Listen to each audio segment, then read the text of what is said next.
What's up, Fitted Squad? This is Brad, aka 2 Fitted, coming to you with another quick video. And today, it's a little impromptu. Gonna be meeting up with the homie David. He's selling a set of wheels, and the price was too good to pass up, so I'm gonna go ahead and pick up the wheels. I know I don't really need them right now, but figured having a backup set would be pretty dope. Plus, I might experiment with some colors on it too, so we'll see. But let's go ahead and head on over there. It's definitely time to wash the car. I mean, it's had crazy amount of pollen on it, but it just rained like all day yesterday.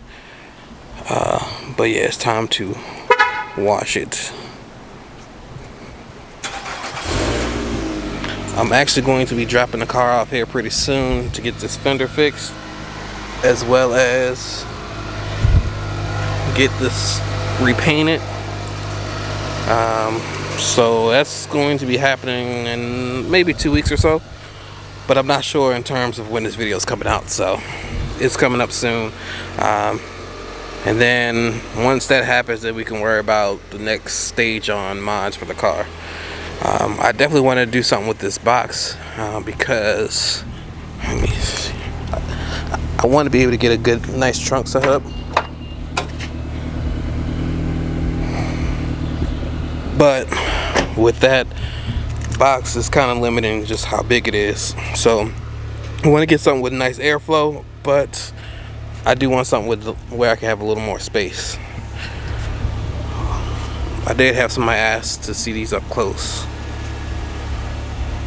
So yeah, looks a lot better than it did before, because the ones I had before were over it.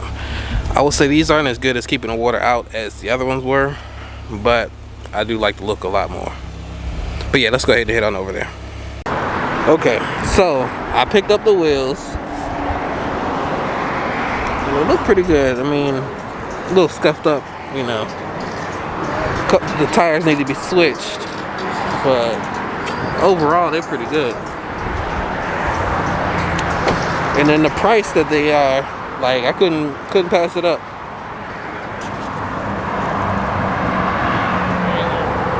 So the tires need to be switched out, but overall they're not too bad. And I am at Bent Rim Repair to kind of get a quote, see how much it's going to be to get everything fixed. So let's go ahead and talk to them and see what they talk about. Bruh, look at that. That's clean. Miss Nikki, that's dope. Man, that's a Tiara grill. Alright, so I got the quote, and it was $550 to get them repaired. So as you can see, they are not here, so I dropped them off. Going to get them painted. I'm going to go with the gloss black for them. They said they don't think there was a way that they would be able to save the front lip, so it's just going to be all black. So we'll see how they turn out. They said it should be about a week or so, so stay tuned and we'll see how they look. I don't know if I'm going to fully run them yet or not, because one of the homies he has the same car and he has gloss black wheels as well, so I don't know if I'm gonna run them, but I'm at least check them out, see how they look on the car, and we'll kind of go from there. So stay tuned. But yeah, that's gonna do it for this video. I'd like to thank you all for tuning in, so please like, comment, and subscribe, and as always, stay fitted. Peace.